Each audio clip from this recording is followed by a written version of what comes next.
Welcome to Real Judaism with Rabbi Ari Klapper. Unfiltered wisdom for Jewish life. We're here on Daf Kuf Pei Dalet, second paragraph. We're here talking about the way that a person is connected to Hashem to such a degree, like a overflowing natural spring where there's no end. When you're connected to the source, there's no limitation to what you have. Whereas the other type of well, where the water fills up, let's say from rainwater, so then it is limited.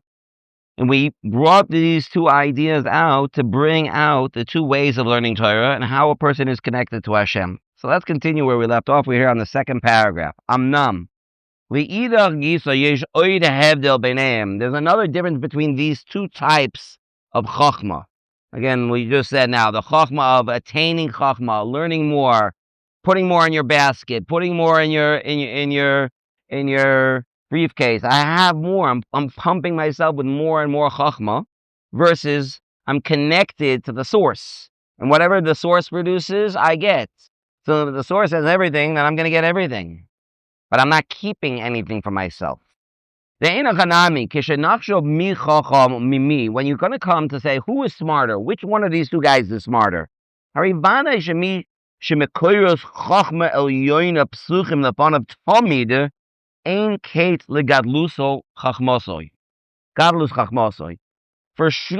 the person who is connected to the source, he's connected directly to the power plant. So certainly that person his chochmah is unbelievable. It is coming straight from the source of all chochmah, and he has it all the time. That the words that are coming out of his mouth are coming straight from Hashem.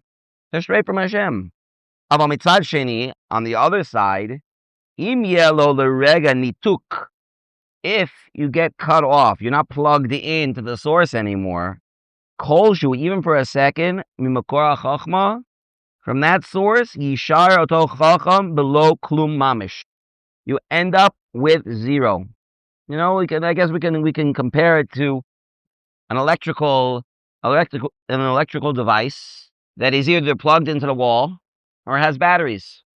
So if it's plugged into the wall, as long as there's electricity flowing, it'll work and it'll keep working. But as soon as the electricity gets cut off or it gets unplugged, that's it. It's dead. Whereas if you have batteries, it doesn't have to be plugged into the wall, but it's still limited to what the batteries have. It doesn't have to be. You don't need that. It can exist independently. So here, this person, this Talmud Chacham is connected to the source. He's connected to HaKadosh Baruch Hu b'kvoidu v'atzmo.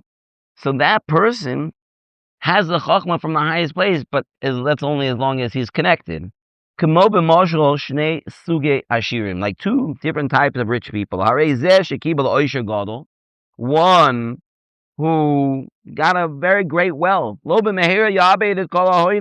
we discussed last time, he inherited $1 billion, $10 billion, right? You know how long it takes to spend $10 billion? You know how long it takes? It can take a long time, right? And I have all that money. I'll just tell you an interesting side point, an interesting story that somebody told me. I know this is not the topic, but it reminded me of it by saying this. Somebody told me this story that there was a certain couple. I don't know what country they lived in. There was a certain couple that they saved up a lot of money so that they would have money for their retirement, and they kept saving until they had a few $1 million. But in order to do that, they didn't help their kids at all. The kids, they cut back on things, and it was because they were saving all their money for their retirement, right? Saving all their money for their retirement, and because of that, the kids missed out on things, and they didn't help them buy the houses. They didn't help when they were this. Okay, what ended up happening? They were reaching their retirement years when one of the couple, I think it was a husband, I don't remember 100%, got sick. And the medicine for this particular illness was extraordinarily expensive. We're talking about like $10,000 a pill. But Medicaid paid for it. As long as you didn't have a certain amount of money. As long as you could prove that you had whatever it is, you had less money. So then, I don't know exactly what the details were. That's when you would be getting it. So this couple, they had too much money. And they had too much money to get the Medicaid. But they had too little money to pay for it themselves every time. A pill, that much money, they had too little. And they had saved up all this money. And not only that, it's not even now, at this point, they couldn't even give it away because that would just be a shtick that people would do in order to get the Medicaid. Right? So they had like a month or so to spend all of that money. Spend it. Like 1 month to spend it. Before? I don't know exactly. The mice, the kids, within a month, they were down to like nothing. It's an amazing thing. Person spends their whole life and is willing to sacrifice things for their own family, for their own kids, and in the end, what do they have to show for it? Nothing. Nothing to show for it. The guy told me the story, a true story. It's amazing. It's an amazing thing. So maybe a person should think about about that before it has to do with money. Just a second story related to that, and in the other way, I was talking to a bacher today who actually is going to America and might be spending a little bit more time in America. And I was asking him what he was going to be doing, and he said to me, "I'm not worried about Parnassus. I'm not worried." And I said, "I'll tell you why I'm not worried." It happened a few months ago, this Maisa. A few months ago, he was in a situation where he works, and he had a whole bunch of things that he had to pay for, but he didn't have work for 2 weeks. During the war, there was no work at all. And he didn't know what to do. He was like 1,000 shekels short to pay for his rent, to pay for his car, whatever it was. And he just didn't know what to do. He didn't know.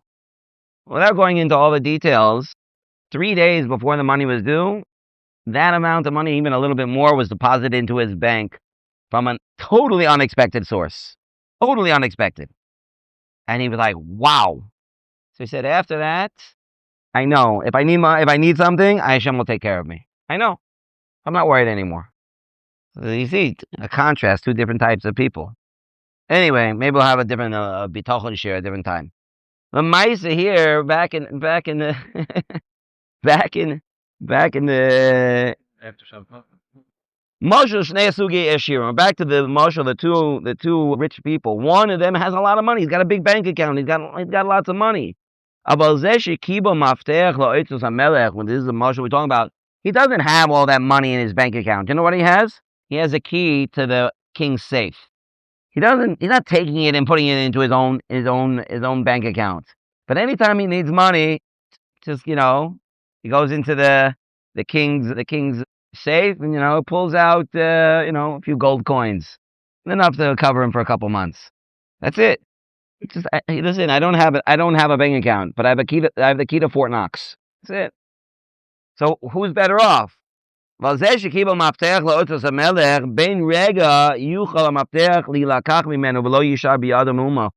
know. When are they going to take that key away? One day. Yeah, I can come in anytime I want, as long as I have the key. Are they going to take the key away from me? Let's hope they haven't. How long have I had it for? I've had it for 20 years. I've had the key for 50 years. They haven't taken it away yet. Right? This reminds me of another story night tonight. They say that the Reb Chaim Brisker, besides being one of the Gedolei Ador, and he revolutionized learning Torah, totally revolutionized it. But besides for that, he was an amazing Baal Chesed. Amazing Baal Chesed, something that was beyond what's normal. They say that his house, they asked his children, that his house was a Rishus Haram in Mamish. People would be in his house all the time, and the kids wouldn't know, from one day to the next, who's going to be here. Ad Kedei Kach, they didn't even know. People came in, they didn't know who the Baal Abayis was. They didn't know who it was. So they say a story that there was this Ani sitting at the table, right next to Reb Chaim. And he doesn't know that he's sitting next to the Baal Abos. So he says, he leans over to him and he says, so how long do you think they'll let us stay here? So Reb Chaim says back, listen, I've been here 25 years. They haven't thrown me out yet. Anyway, but you don't know. When are they going to take the key away? Is it possible to take the key? They gave me the keys. They said, come in whenever they want. Come in whenever you want. And I have. I've come in whenever I want, and I've taken everything in the fridge. It's yours. take whatever you want. That's it. Just take. Lachein Rabbi Elazar ben Aruch. We were talking last week about Rabbi Elazar ben Aruch, the great Rabbi Elazar ben Aruch, that the Mishnah says he was greater than every other Tana of his generation put together. Shaya begeder mayan misgaber. That's what he was. He was this natural spring. Levi bar Sisi, and also the Talmud of Rebbe, who was made into a Rav. Shaya godol b'Torah kol kach, that he was compared to Rebbe, to Rabbi Yehuda Nasi. As kol chochmah yinakum mimakor chochmah. Their chochmah, where did they get? They were connected. They were plugged into the source. Uberega shinatku mimena kim'ah, but the moment they were separated, kvar lo yadu lanos klum. They couldn't say anything. They didn't know anything. They couldn't read. They couldn't get the basic answers. They couldn't give because they weren't plugged in. What do you mean? This is a perfect what? Yeah, because that was the first story. The story was of Rav Levi bar Sisi was about that the Rebbe appointed him to be a Rav, and they started asking him questions, and he didn't know. And he didn't know why, because he was separated. He became like a bit, he was put up on a stand, on a pedestal, and he was disconnected. And Rabbi Elazar ben Aruch was disconnected because he went to this very Gashmis type of resort place where he got into the hot springs and the Gashmi was there, and he got disconnected. And once you're disconnected, he couldn't even read the words straight. He couldn't even say HaChodesh Hazeh Lachem. Right? He mispronounced the words. Because if you have a great machine, it's a perfect, amazing machine. It's just not plugged in. Right? You have this machine. Why is it not working? I don't understand. Right? They check troubleshooting. First thing, make sure your machine is plugged in. If you're not plugged in, it's not going to work. It's not going to work. They couldn't answer anything. When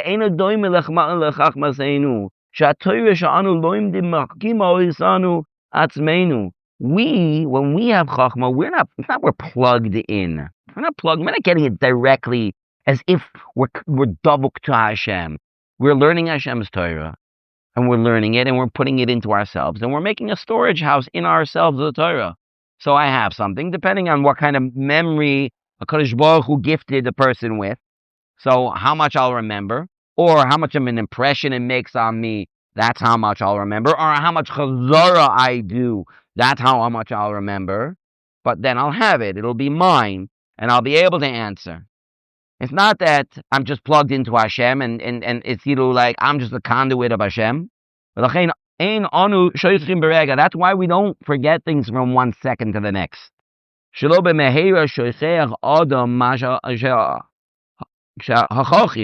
Person don't forget it. I studied something, I worked on something. You don't forget that so fast, especially a person who does review. You don't forget it. Certainly not from 1 second to the next. But those people who are in a very high spiritual level, when they're learning Torah, it's not that the Torah is making them smarter. It's like they're part of HaKadosh Baruch Hu. And HaKadosh Baruch Hu is using this human being as my megaphone. That's what the human being is. Human being is my tool in order to get my message across. The words that are coming out of his mouth are the words of Hashem. If you don't, even for a second, you don't have that dveikos, that connection, they won't be able to answer. They won't be able to give an answer.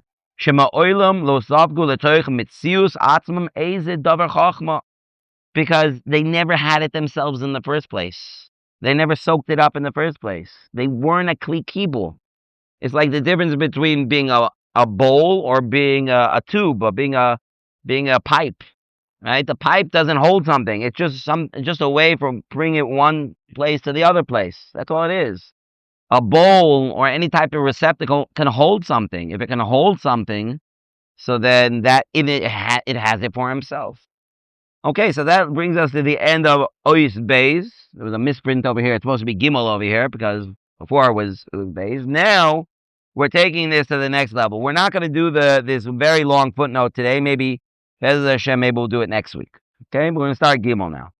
Ayin b'chos alavavos shar cheshbon hanefesh cheshbon ha'achad v'esrim sefer choivos alavavos the shar of the cheshbon hanefesh that he discusses over there ideas behind within cheshbon and nefesh. Shemavar derech kaniyas chochmah. There he talks about the different derech of to be koine chochmah. How does a person get chochmah? First of all, a person has to try. There are no freebies over here. You got to work hard. Person has to work hard. And the harder that he works, you'll see that he's actually going to be more successful. But in the end, if a person works hard, they can get so much more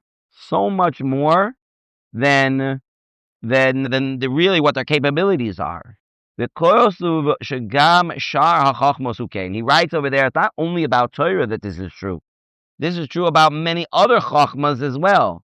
That a person naturally cannot have that chochmah, but if a person works hard on it, he'll get it. This whole footnote talks about these ideas, but maybe we'll skip it for today, and we'll get back to it next week. Kagoin handasa iunit, let's say different types of engineering, right? Which are deep chochmas, physics, nuclear physics, chemistry, real deep chochmas, right? That HaKadosh Baruch Hu put into the Bria, mathematics. These things are very high level that a person really naturally may not be able to grasp.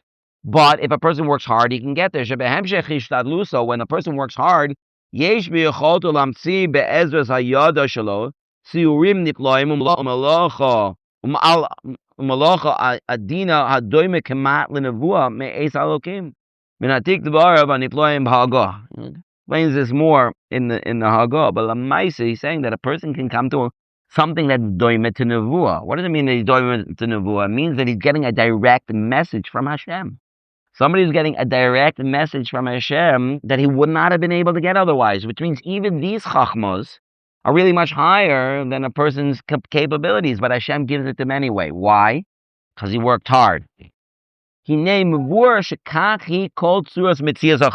see, this is the idea behind every chochmah. It's a really amazing thing. It's behind every chochmah. That from the Chovos Levavos, you see that after a person works hard, a person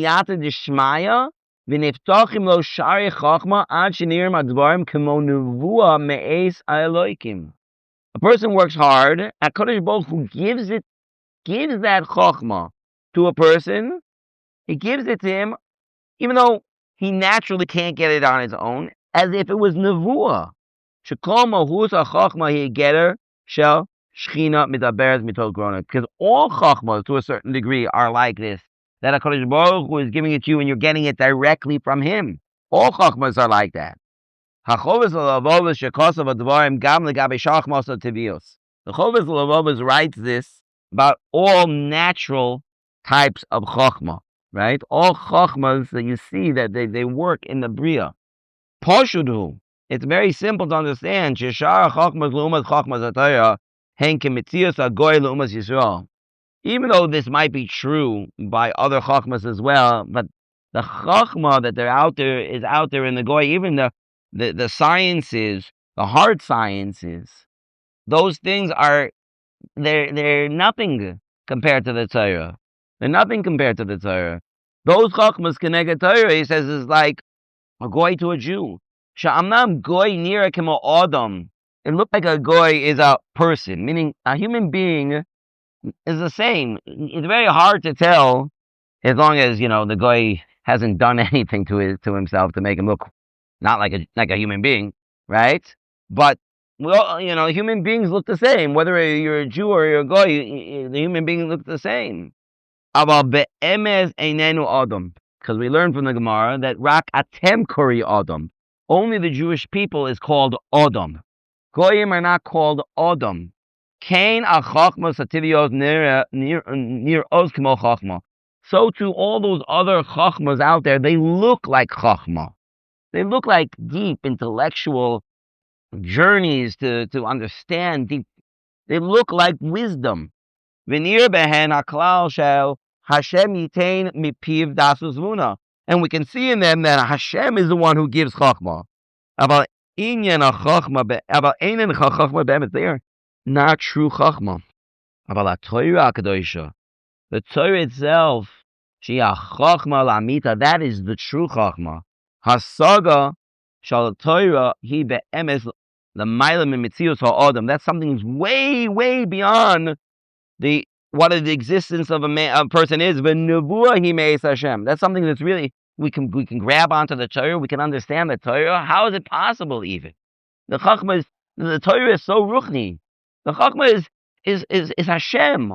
How are we supposed to grab onto that? It's a nevuah. Hashem gave it to us as a free gift. Lachein b'chochmas haTorah kol kach hazira al hasakana la'avda. When it comes to the chochmah of Torah, that's why there's an azar. You cannot forget the Torah. Don't forget the Torah. Divrei Torah kashin l'knoisen k'kli zahav k'kli paz. It's very difficult to make a true kinyan in the Torah, like try to get gold or the different types of gold kalim. And they're so fragile. They're very easy. They can break like glass. About the Torah, it says in Mishlei, if you turn yourself away, you close your eyes for a second and then it's gone. The person has to hold on tight. It could just disappear. That's because the nevuah of Torah, that connection that a person gets to a Kodesh Baruch Hu, that a Kodesh Baruch Hu gives him the Torah, even if we're of that first group, of the group that collects the Torah inside ourselves, but even that can only come because we're getting it from Hashem. Yes, we're keeping it. We're not plugged in. We're getting it like Rabbi Elazar ben Aruch was. Nobody here, we're not like Rabbi Elazar ben Aruch. But even what we do have, that we're collecting the Torah in ourselves, to have that connection to Hashem in order just to get in the first place and not to lose it. The whole essence of us being able to grasp anything in Torah is because it's a free gift from Hashem, just like nevuah. We need to be connected to HaKadosh Baruch Hu in order to have this nevuah, right? That's why people who are not connected to the Torah, connected to Hashem, can't learn Torah, and if they do, they're going to ruin it. They're not going to come to the right pshat, and they're gonna end up being mater isurim. Yeah, we're reading the same pasuk. How could it be two people learning the same pasuk? One says it's mutter, one says it's asur. How could that be? One is connected to Hashem and the other one is not. Coming back to the mashal that we mentioned many times in the Sefer, with regards to the difference between limud Torah to shar chochmos.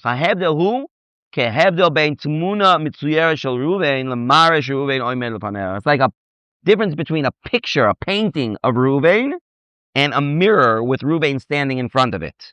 When you have a picture, you have a painting of Reuven, you can see, hey, it's Reuven. And the Gama Mara, the mirror also, you look in the mirror and say, hey, it's Reuven. What's the difference between them? When you paint it, as you can have the best painter in the world, the mom is very, very exact. It's still not compared to a mirror. Because the mirror gives you the exact reflection, as long as it's a clean mirror. As long as it's a mirror that doesn't have any problems with it, it will give you a complete exact picture. As good as you draw, it won't look as perfect. Avami'ida, right? That's the mashal that he said also about the painter who painted on the wall a picture of somebody carrying fruit, and it was so lifelike. The birds tried to jump on the fruit in order to eat it. That's how lifelike it was, and the painter was very upset about it. What? It's so lifelike. No, it's not. You know why? Because if it was so lifelike, the birds would have been scared of the person standing there, and they wouldn't have flown there. It wasn't lifelike enough. But on the other hand, yes, it's true, the mirror is much more perfect. But if Reuven's not standing there opposite the mirror, you're not going to see Reuven. Right? The tziur, the painting will still be there even if Reuven's not there. But the mirror, if the Reuven's not there, even if he moves away for 1 second, he's not opposite the mirror, you're not going to see it. It will be gone. And with this, we're going to finish up the parak over here, and we'll come back, B'ezras Hashem, to do the footnote next week. Even though we explained the Mishnah in Ovos, Shai Rabbi Elazar ben Aruch miyuchad bazeh. That Rabbi Elazar ben Aruch was special with this regard. We know that on his level. Ve'ilu Rabbi Elazar ben Hurkanus nikra bor sud. That Rabbi Elazar ben Hurkanus, Rabbi Elazar Agada was called. He collected the Torah. Vade shekol chochmah Yisrael hem begeder ma'ayin amiz gaber. Really, to a certain degree, all the chochmah Yisrael have this aspect of being doubled to Hashem and having this mayin mizgaber. Rak Rabbi Elazar ben Aruch hayemiyucha bezabiyoser. It's just that Rabbi Elazar ben Aruch had this to the nth degree. That was it. That was his whole existence. That's why if he was separated even for a second, he lost everything. He was miyuchad like that. That's what he mentioned as well. The Moshe Rabbeinu was like that as well. Okay, shkoach.